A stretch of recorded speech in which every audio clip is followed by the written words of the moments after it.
নমস্কার, কথা অমৃত ইউটিউব চ্যানেলে আপনাদেরকে স্বাগত জানাই।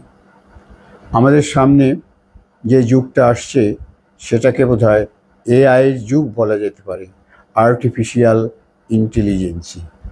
প্রযুক্তি এখন যেমন জায়গায় এগিয়ে গিয়েছে যে আমরা কম্পিউটার, সুপার কম্পিউটার, রোবট ছাড়িয়ে আর্টিফিশিয়াল ইন্টেলিজেন্সের জগতে প্রবেশ করছি।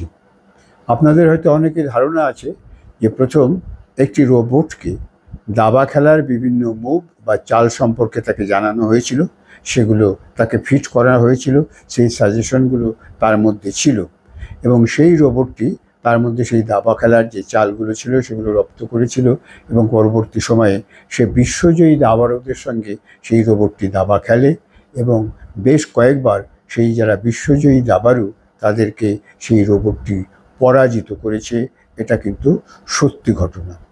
এবং এরপরে আর একটা কাজ করা হলো, সেই সুপার কম্পিউটার বা সেই রোবটকে এআই বা আর্টিফিশিয়াল ইন্টেলিজেন্স তার মধ্যে ভরে দেওয়া হলো এবং এই আর্টিফিশিয়াল ইন্টেলিজেন্স এর নাম দেওয়া হয়েছিল অ্যাপ-0 রোবট।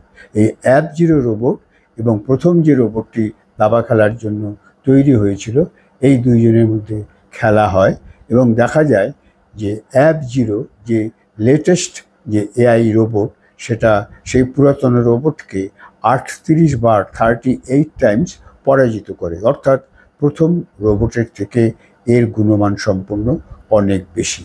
কাজে আমাদের আজকাল আর পিছিয়ে থাকলে চলবে না।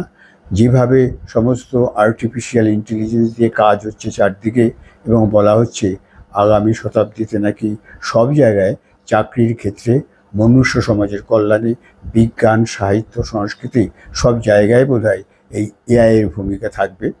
হয়তো এতে মানুষের অনেকের চাকরি চলে যাবে এরকম যেমন আশঙ্কা করা হচ্ছে, আবার বলা হচ্ছে যে না, সবার চাকরি যাবে না, কিছু কিছু চাকরি থেকেও যাবে। কারণ কম্পিউটার আবিষ্কারের আগে এটা মনে হয়েছিল, কিন্তু সব মানুষের চাকরি তো যায়নি। সে যাই হোক, সেটা তর্ক সাপেক্ষ ব্যাপার। আগামী দিনের কিন্তু এআইয়ের যুগ, আর্টিফিশিয়াল ইন্টেলিজেন্সের যুগ। আমাদের তার জন্য প্রস্তুত থাকতে হবে এবং এই মুহূর্তে বলা হচ্ছে আগামী দিনে চাকরি পেতে গেলে আর্টিফিশিয়াল ইন্টেলিজেন্স জানতে হবে। এখন যেমন কম্পিউটার অনেক ক্ষেত্রে বাধ্যতামূলক।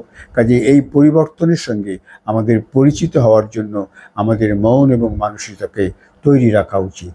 নমস্কার।